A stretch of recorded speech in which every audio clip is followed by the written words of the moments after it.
জাতীয় পতাকা হাতে খণ্ড খণ্ড মিছিল নিয়ে জড়ো হন নেতাকর্মীরা। বলছেন, ভারপ্রাপ্ত চেয়ারম্যানের উপস্থিতি আগামী নির্বাচনে বিএনপিকে পৌঁছে দেবে বিজয়ের বন্দরে। ৭০ বছর পরে আমরা আমার নেতাকে পাবো, আমরা সবাই উজ্জীবিত এবং বিএনপি ধানের শীষ এই দেশে একটা উন্নয়নের প্রতীক হবে। 18 কোটি মানুষ খুবই খুশি। আসন্ন ত্রয়োদশ জাতীয় সংসদ নির্বাচনে আমরা এটাই অপেক্ষা করতেছিলাম যে আমাদের প্রিয় নেতা যদি আমাদের মাঝখানে ফিরে আসেন তাহলে নির্বাচনের গতিশীলতা বেড়ে যাবে। 25 ডিসেম্বর বেলা 11:30টায় হযরত শাহজালাল আন্তর্জাতিক বিমানবন্দরে তারেক রহমানকে বহনকারী বিমান অবতরণের মধ্য দিয়ে দীর্ঘ অপেক্ষার অবসান হবে বিএনপি নেতাকর্মীদের।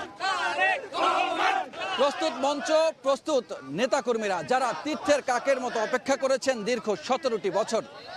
আগামীকালকে তারেক রহমানের আগমন উপলক্ষে তাদের এই উৎসব উদ্দীপনা সবকিছু ছাপিয়ে তারেক রহমানের বক্তব্য তাদেরকে আরও একটি বিষয় জানান দেবে, সেটি হচ্ছে